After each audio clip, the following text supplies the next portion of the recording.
राजस्थान के एक पुराने गांव दुर्गापुर में एक रहस्यमयी संरचना थी जिसे लोग काल शंकु कहते थे।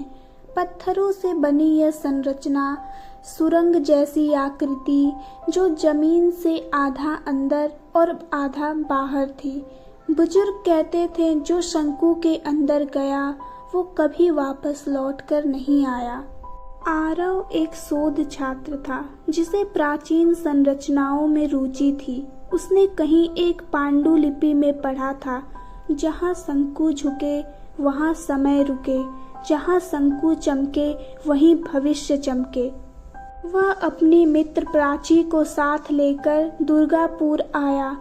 गांव वालों ने उन्हें चिताया, लेकिन आरव की जिज्ञासा रुकी नहीं। एक रात दोनों चुपके से काल शंकु के पास पहुंचते हैं, जहां चंद्रमा की रोशनी में वह संरचना हल्की सी चमक रही थी।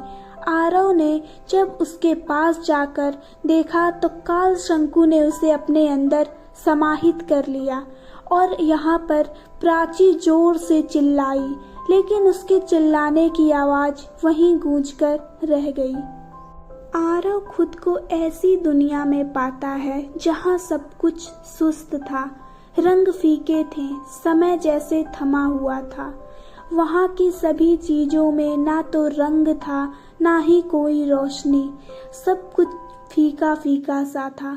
वहाँ उसे कई सारे ग्रह घूमते हुए दिखे जैसे कि समय चलता हो, और वहाँ उसे मिले वेदाचार्य सोमदेव, एक तांत्रिक जो समय की रक्षा करता था। सोमदेव ने कहा, तू समय की धारा में आ गया है पुत्र। काल शंकु केवल खोजने वालों के लिए नहीं, समझने वालों के लिए बना है। आरव को बताया गया कि काल शंकु कोई सामान्य सुरंग नहीं, बल्कि एक काल बिंदु है, एक जगह जहाँ समय की रेखाएं मिलती हैं। वहाँ से अतीत, वर्तमान और भविष्य को छुआ जा सकता है, लेकिन हर बार उसका इस्तेमाल करने से समय की प्रकृति गति बिगड़ती है। सोमदेव ने आरव को दिखाया कि अगर मनुष्य ने बार बार काल शंकु का प्रयोग किया तो पूरा युग असंतुलित हो जाएगा। महामारी, युद्ध, अकाल सब कुछ लौट आएगा। सोमदेव ने आरव से कहा, अब तू जान चुका है, पर लौटने का रास्ता कठिन है। एक ही रास्ता है, वो है बलिदान। आरव को दो विकल्प दिए गए, वह वहीं रुक जाए और समय की रक्षा करे, या अपना वर्तमान भूलकर वापस जाए, लेकिन अपनी यादों को खोकर। आरव ने फैसला लिया, लौटना। एक सुबह गांव वाले देखते हैं कि काल शंकु के पास एक बेहोश लड़का पड़ा है।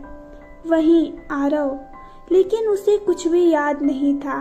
प्राची, गांव, विद्यार्थ सब कुछ भूल चुका था, और यहाँ तक कि वेदाचार्य को भी।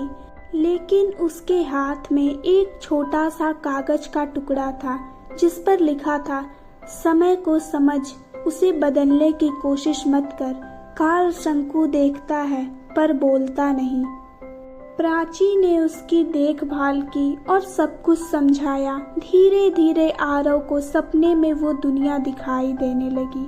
प्राची ने उसके लिए एक किताब लिखी जिसका नाम था काल शंकु, समय की छाया। लेकिन किसी ने उसे गंभीरता से नहीं लिया। लेकिन हर बार जब कोई पर्यटक उस गांव में आता और काल शंकु को देखता, उसे ऐसा लगता कि जैसे वह शंकु के विषय में कुछ जानता हो और शंकु में कई सारी कहानियां छुपी हों। यह जो भी पर्यटक आता उन सबको एहसास होता।